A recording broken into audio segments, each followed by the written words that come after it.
Well, thank you very much indeed for those very spicy remarks in many respects, which certainly in the first half saved us from lapsing too quickly into a general brotherhood and unity, showing that there are indeed differences, but also ending on a note of commonality. Now, we have half an hour for discussion. I would ask that in the interest of maximizing this time, if you could first of all identify yourself when you ask a question. If it's directed at a specific member of the panel, to identify him. And in turn, I would say to the panel, feel free to answer every question, but you don't have to. There may be times when you want to hold back. And I believe that everybody who responds has got to come to the podium. Is that right? Actually, they have a microphone. Oh, okay. Very well. So I shall remain here. Please. Yes, Molly. Hi, Molly Krasnodemska. I'm a PhD student in Cambridge. My question is directed to all the speakers. I would like to hear a little bit, if we're placing Ukraine and Polish relations in a larger context, for instance, taking into account Russia. One thing that I felt was missing in our discussion, not just today, but especially yesterday, is also talking about relations with the West. And I find that Poland is a very deeply insecure country, which is really, really strongly trying to assert its belonging to the West. And this is one of Poland's major insecurities. It's a cultural insecurity rather than an insecurity in terms of like threat perceptions. And what is important, I think, for Poland is that whatever happens to Ukraine says something about Poland in an identity sense. So for Poland, and I agree that this is a selfish reason, because if Ukraine becomes European, then Poland is no longer the periphery of Europe anymore. But speaking of the future of the relations of these two countries, I think this is something that both can draw upon, where there is common interest rather than a division. And this is my question. Who would like to? You want to collect? All right, very well. Yes, sir. Two remarks, if I may. One on the multi-ethnic character of Ukraine. Well, basically, I agree. I could add here another example for striking the most influent Ukrainian oligarchs. If we in Poland, being a democratic country, I would be very, straight. But I think if we would have many Polish oligarchs of Jewish origins, it would be a subject for many political forces and for many media and so on, and unpleasant comments. And I would say in Ukraine, it seems to be normal that most of the influential businessmen have no Ukrainian origins, and it's not really a problem. So it's another, let's say, point to your story. However, I'm not sure what the new Ukrainian power wants to do with that. Because the new policy, especially when you look at the historical policy, seems a little bit ambiguous. On one side, they've completed a list of heroes from the Second World War with, well, one guy in the Anders army of Ukrainian origins, another, I think, Jewish boy who fought in Nupa, or at least who was supposed to fight in Nupa, so it was somehow trying to fix the picture. But on the other side, well, just as an example, the slow Nupa we've discussed yesterday goes a little bit on the other side. Well, I don't agree with Mikołaj Ryabczuk on the perception of the Ukrainians in Poland. At least I would not be so pessimistic. First point, also when you look at the CEBOS opinion polls, you find out that 22 years ago, some 12% of Poles expressed positive feelings towards the Ukrainians. Now, this number went up to some 35, let's say. Okay, it's still only 35, but still, for 20 years, we see a progress of 20%, which is, I think, quite a lot. This is due to several factors: Orange Revolution, immigrants, and so on. But we cannot ignore that. Second point, you've mentioned the Bogardus scale, and once again, such polls were also done in Poland, and here you see an enormous change, because there were, as far as I remember, 2 such polls in Poland, using the Bogardus scale on the Ukrainians around the year 2000, and they are around the year 2013. In the year 2000, the answers were really not so pleasant. Would you like to have an Ukrainian as neighbor, boss, cousin? 20%, 40%. So it's really quite negative. But when you look at the results, I have them here. From 2013, it's about 70, 80, 90%. And this is what you said, the very concrete result of existing reality. I mean, we do have Ukrainians working with us at the universities, at enterprises, everywhere. We see them in the streets, we have them as neighbors. So at the end, Volhynia or not Volhynia, UPA, not UPA revolution, it's a simple reality. Poles came to understand, to accept. We have Ukrainians as neighbors, cousins, and so on, and we don't have a problem with that. Thank you. Thank you. We'll take one more question, and then we'll have a round of answers, please. Lady here. Oh, sorry, I didn't see.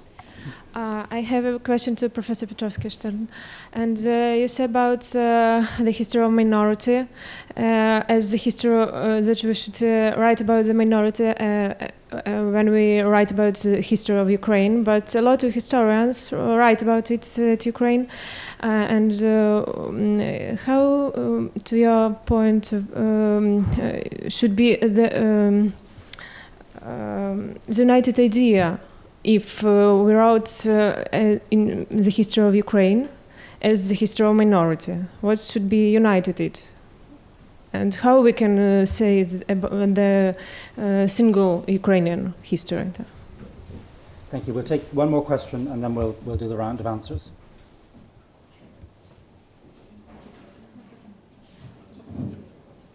Again, I would like to challenge what Andrzej Szeptycki is talking about. I mean, just in a very small field of oligarchs. We didn't discuss it, but the general question that I have also one or maybe even 2 remarks. But actually one expression of solidarity with Mykola, so I'm not going to waste too much of your time. As for oligarchs, shouldn't we treat it as a kind of a Polish heritage or Polish remnant of magnateria? I mean, don't you see the comparison? Of course, Ukrainian oligarchs are different than Russian. The different relation to the state is between oligarchs in Russia and the oligarchs. You have more pluralism. Maybe this is bad for Ukraine, but actually you have it. But actually it would be question rather to historians if there is I talked with my friend Tim Snyder and also with Daniel Beauvoir. They would agree. I mean, Snyder said, of course. I mean, there is a very strong tie between those 2 things. My expression of solidarity with Mykola is that I perfectly understand this paradox of having a much worse relation between Poles and Ukrainians than between Ukrainians and Russians or Poles and Russians. It's the same story with Jews and Poles. I mean, the basic instinct, the basic attitude sometimes looks like, or very often, that there is much more tension between Poles and Jews than between Jews and Germans or Poles and Germans. And actually, psychologically, I think it's perfectly understood. I mean, if we were brothers or neighbors and one was betrayed, then the pain is much harder than if it comes from the other side, third side. Then the last remark, just to put it on the table, because we didn't discuss it. It's not the nationalism that was the main alternative to Giedroyć paradigm, actually. It was something that, let me call it, the Skubiszewski doctrine. In 90s, there was a choice, and in 90s, this was much stronger. You don't have too many defenders of it today. Jarosław Kuźniar probably is the strongest defender of it. But Skubiszewski line or doctrine was, let's go to the West, let's stick to the West, let's forget about anything which is on the East, because we have no power to change anything there, and it's going to be much more safe for Poles just to stick to the West. Thank you. Thank you. Well, there's a lot to get into there. Perhaps we could respond, starting with Johannan and then moving in my direction. Why me? You know,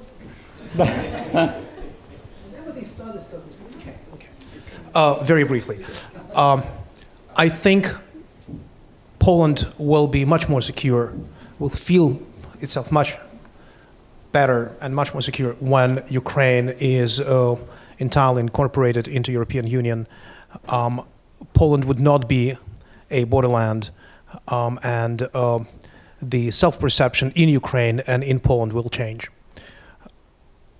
Second question, well, there was a remark, with your permission, we'll relegate it to lunchtime. But the question about how to write a history of Ukraine, either an ethnocentric Ukrainian narrative or the history of the minorities.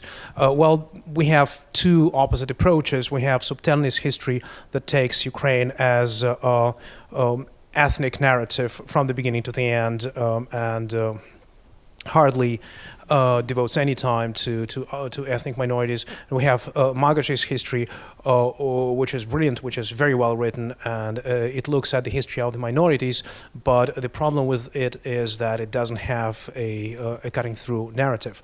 How to reconcile, well, thesis and antithesis, we need a synthesis. I believe Serhiy Plokhy is coming out this year, next year, with his monograph, where he tries to do precisely that, answering your question, how to reconcile the Ukrainian narrative, which is the narrative about the majority, and the narratives, multiple narratives of ethnic minorities. I'll read the book and I'll let you know if I accept or do not accept this kind of. Thank you.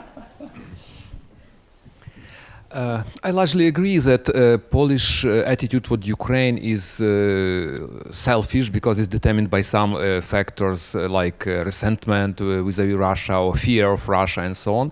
It's nothing new. We have Ukrainians finally discovered the existence of Crimean Tatars after they lost Crimea. And now we celebrate Crimean Tatar culture, and we have a day of commemoration of deportation of Tatars and so on. Well, I cannot say that it did not exist before that, but it was marginal event. Now it's a feature event in Ukraine. So of course it's sad reality, but again there is silver lining, because this regardless of the reason for this interest, it's the interest, and this interest evolves in something very important. It evolves in empathy, into knowledge, and so on. So you know, we can have both. Second point regarding the oligarchy, yeah, it's a sad phenomenon, but again, it's our common legacy. I believe it has very deep Rzeczpospolita roots. This phenomenon, this kind of political culture, and you know, historically, democracy in Western Europe evolved from pluralism secured by oligarchy. Oligarchs, first of all, they secure some rights for themselves, but eventually these rights are broadened, they are expanded to other parts of society, and this is how modern democracy emerges. So it's a very long process. I hope in Ukraine it would go faster, but still it's like this. Mm-hmm. Go ahead. If I may, 3 points. First, Sławek Sierakowski, about the orientation, about the policy of Skubiszewski. It's, in my opinion, you are not in 100% sure, because if you remember the first impact of Minister Skubiszewski to Polish doctrine of international relations was the doctrine of double ways. To start the normal relations with Kiev, Minsk, and Vilnius, and parallel to continue relations with Russia. I'm a lot criticized of that doctrine, and it was real answer for the real situation at that time in the Soviet Union. in the last moment of the Soviet Union, and I would like to underline that the circumstances of the first months of the work of Skubiszewski on the capacity of Minister of Foreign Affairs was a very delicate time, and I would like to defend Skubiszewski, that Skubiszewski have an idea. It was not the idea of Giedroyć, of course, in my opinion. It was, finally he tried to answer for the real situation in Europe. And of course, you're right that, in my opinion, there is any contradiction between Polish activity on the east and the relations, the links with German, French, and another. I observed that problem last 5 years in European Parliament. Last term, it's a real problem. Every time, if I think about them, I have once came from the movie of about the Polish Bolsheviks war made by Hoffman. The first or the second scan is the debate discussed between Prime Minister Grabski from Endek party and Piłsudski. Piłsudski explained to Grabski why we should to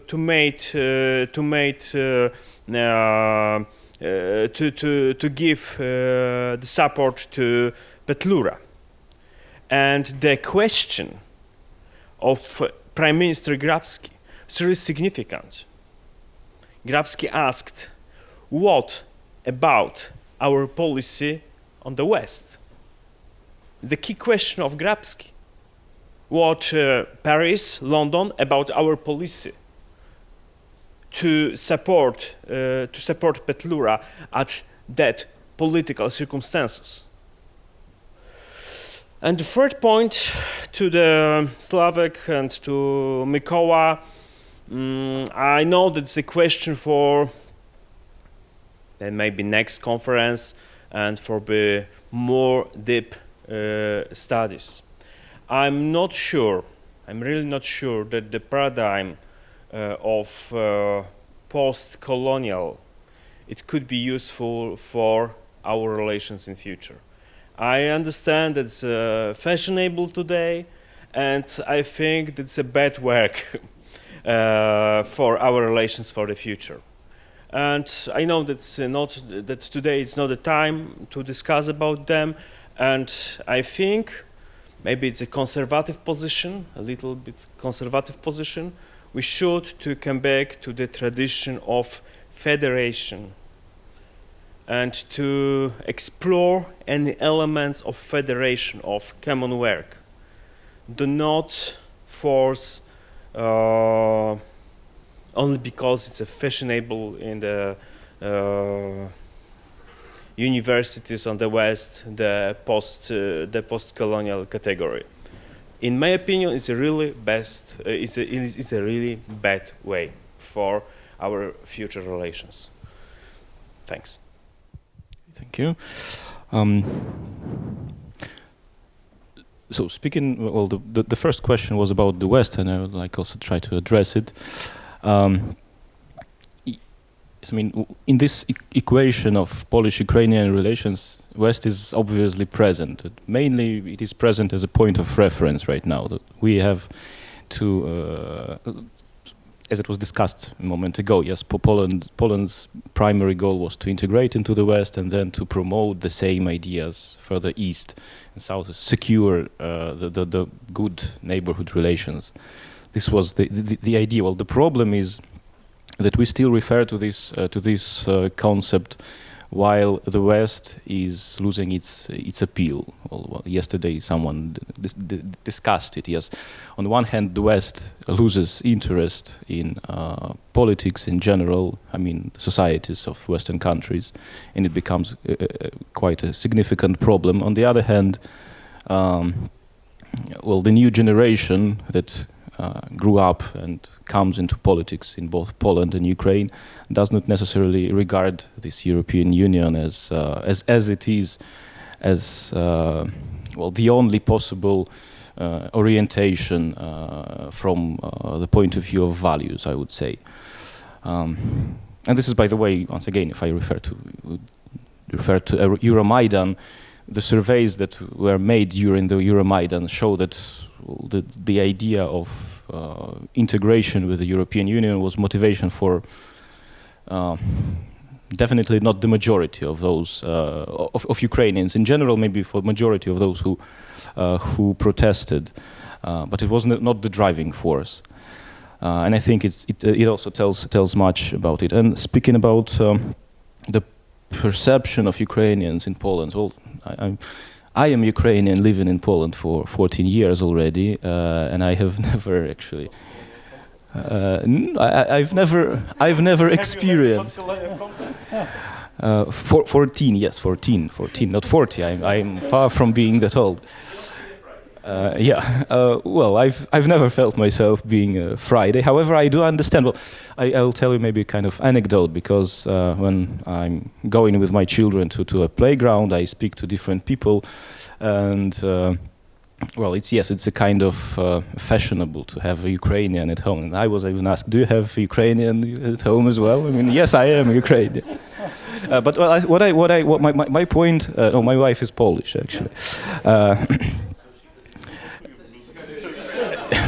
No, but my point is this: these two things are not. Sorry. Your wife has own. Yes, my wife has Ukrainian. Definitely, that's true. Okay, but just to finish the demo, this is not something that excludes the growth of generally positive perception of Ukrainians in the society that is revealed in surveys, and this kind of protective, but I would say this is protective in a positive way. My feeling is from what I see. These things do not exclude it. Maybe because of this good perception, yes, Poles tend to take Ukrainians, not someone else, to do these kind of jobs. Okay. Thank you. Well, we've got another 10 minutes. If you keep the questions short, Robert, you were the first. Two short observations. We talked about asymmetry and the Gedreich doctrine at the start. Of course, a major asymmetry in this is Russia. We've had Willy Brandt and his Ostpolitik and the recognition of the borders in the West. We've had the Gedreich doctrine and the recognition of the borders in the East. Russia has no Gedreich doctrine, as far as I know, and we're constantly hearing about the problems of the poor oppressed Russian minorities beyond the borders of Russia. Should not Russia have pressure put upon it to adopt a Gedreich doctrine? But then Russian foreign policy, Russian policy sometimes reminds me of what the White Queen said in Alice Through the Looking Glass. I try to believe 6 impossible things before breakfast.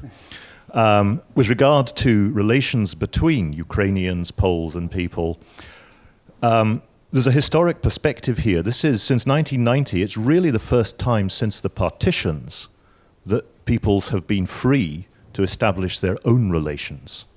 The partitioning powers were very interested in stirring up Polish-Ukrainian, Polish-Czech, German-Czech, Jewish-Polish, Ukrainian-Jewish relations, and just not necessarily doing anything except little pinpricks, stirring up Ukrainian-speaking peasants against Polish landlords.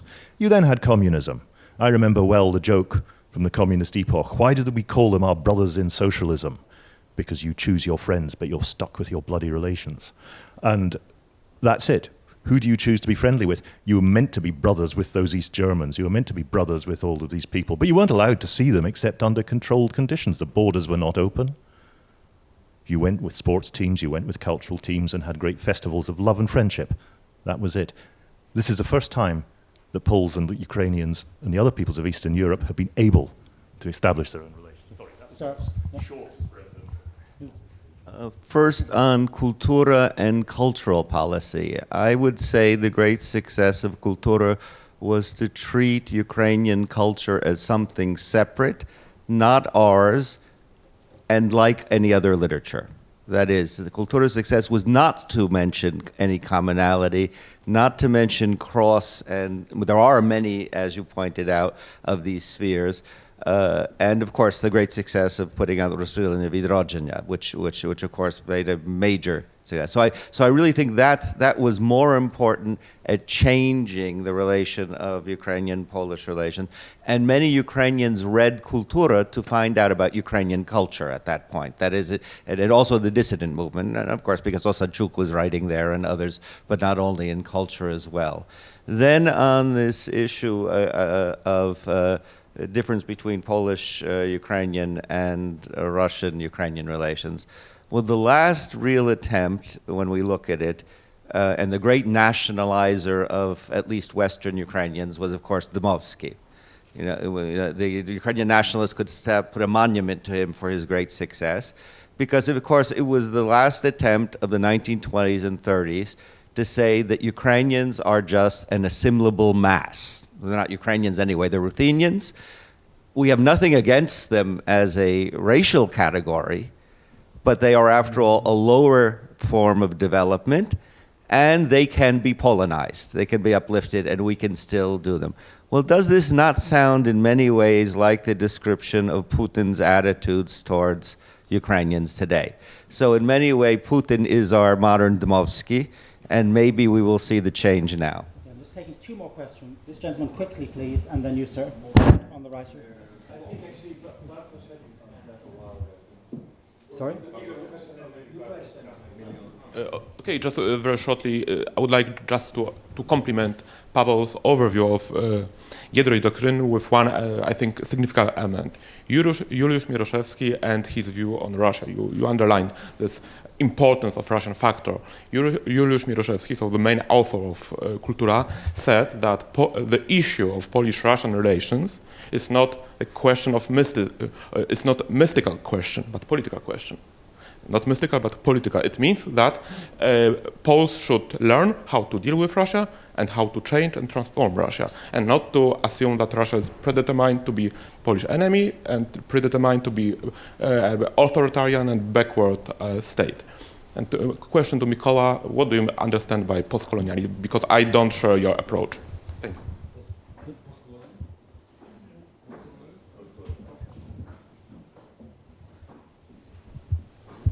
Thank you, Bartosz Kramek, Open Dialogue Foundation. With regard to Mikoła's words, I wonder to what extent you would agree with me concerning the problem of perception of Polish people towards Ukraine, because I think from one side the Polish perception of Ukrainians is based on some historical stereotypes. For instance, we have a novel with Fire and Sword of Henryk Sienkiewicz, and I think for the vast majority of Polish population, this is still the main source of our knowledge on Ukraine. And the problem is that Ukraine is something like a territory which was ours in the past, which has our heritage now, our castles, our graves, and which is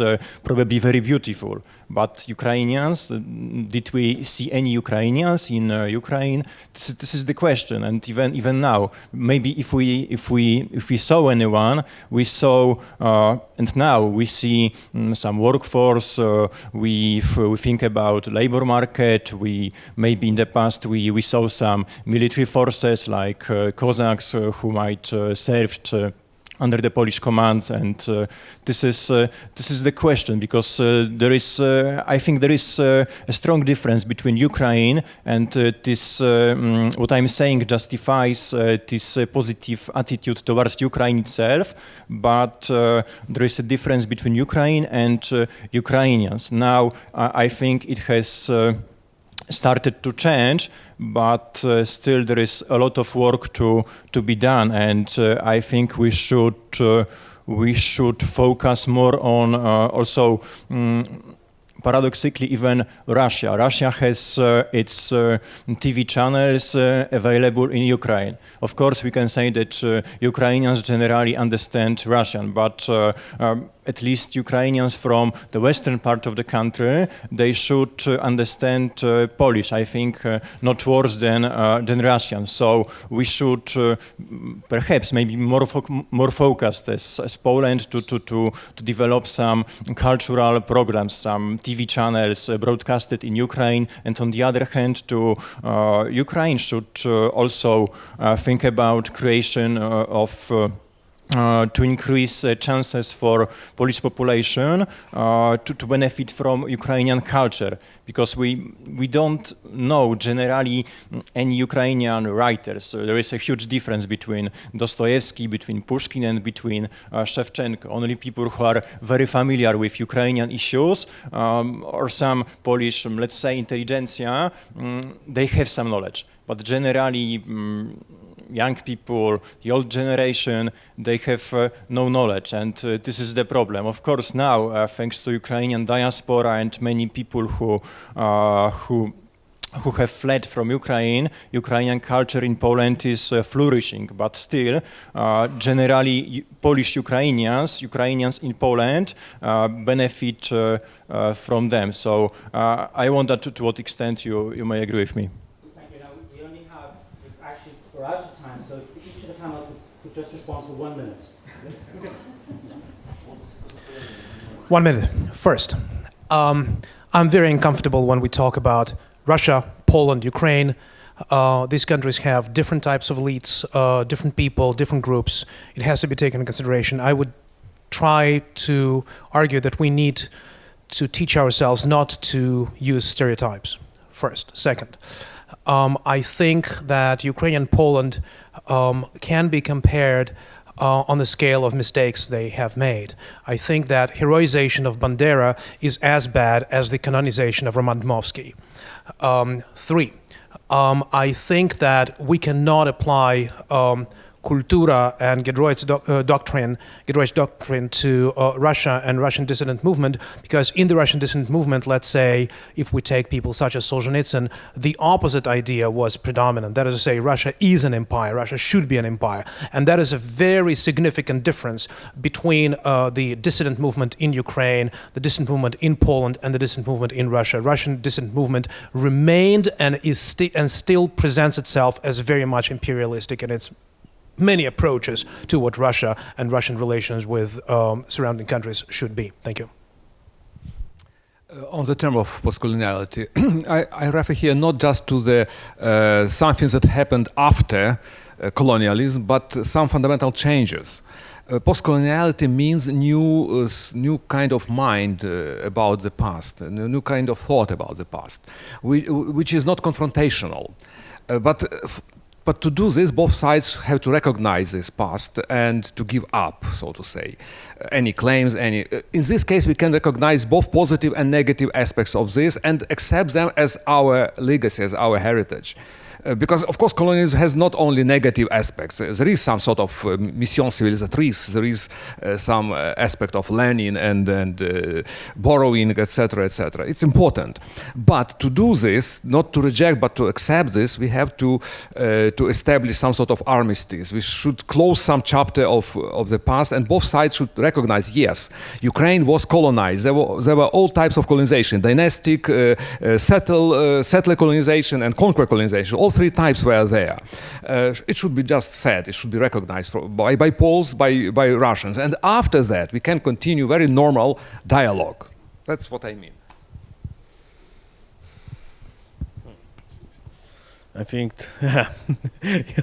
the comment made by Olak Nadziuk was the best. I think that we have two interesting, true, effective models. The first is First Republic of Poland, the second is Galicia, as an interesting prefiguration of the European Union.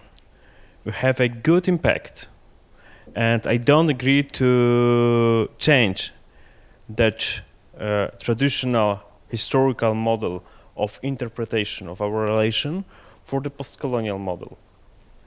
It could be real risk, from my point of view, more for Ukrainians. And it's, of course, I understand for the next conference. And concerning the question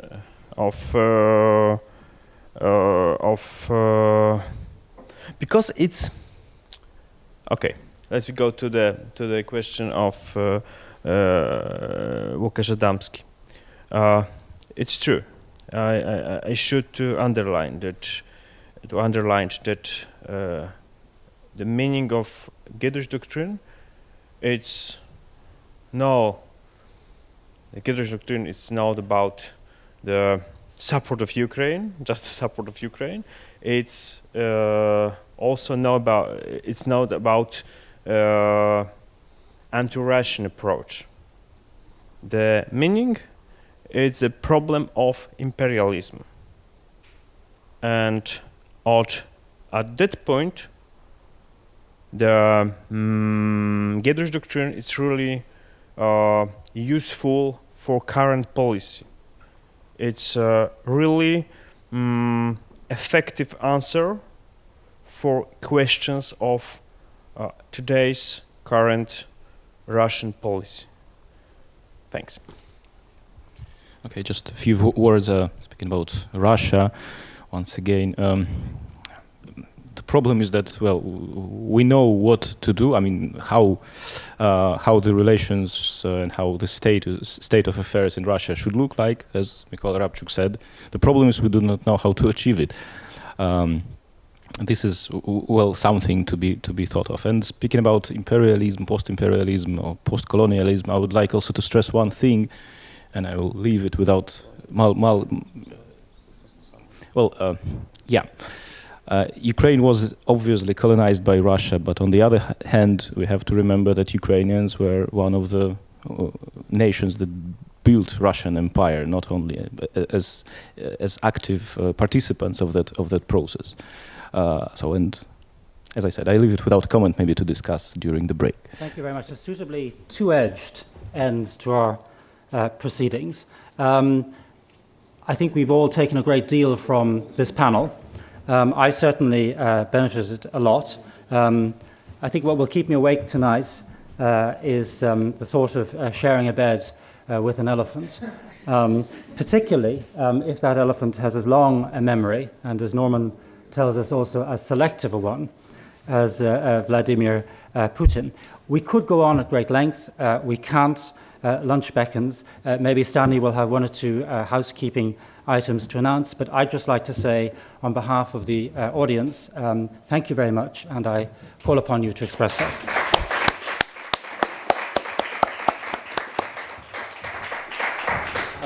First of all, could you please join me in thanking Professor Brendan Sims for chairing the session this morning.